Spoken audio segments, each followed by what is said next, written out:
مازی دستی دوستانی در نقاب بشکستیم، از جفا و جبر یارانی زبانی خستیم. مازی دستی دوستانی در نقاب بشکستیم، از جفا و جبر یارانی زبانی خستیم. ای عجایب یک زمانی آمد است بر آدمی، میزنند خنجر به پشت تو به هنگامی کمی.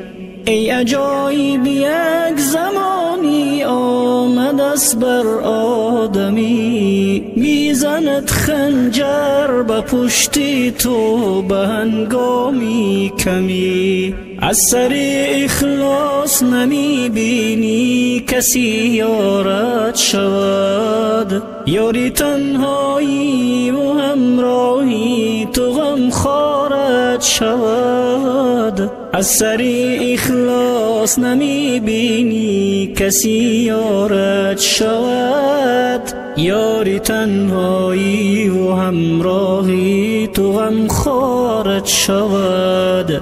بهر مقصودی درونی دل بروی دعا کند، چون رسید برخواسته خود زود تو را رسوا کند.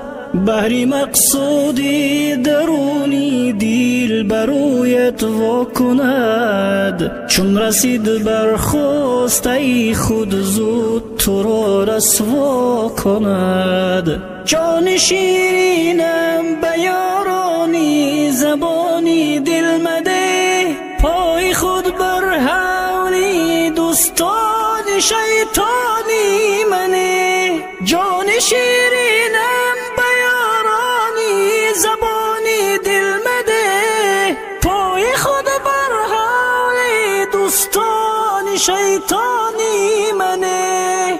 قلب اقبال پر ز خون شد از جفای ناکسان، آه که دلگیرم ز دوستانی بدی پیغام رسان. قلب اقبال پر ز خون شد از جفای ناکسان، آه که دلگیرم ز دوستانی بدی پیغام رسان.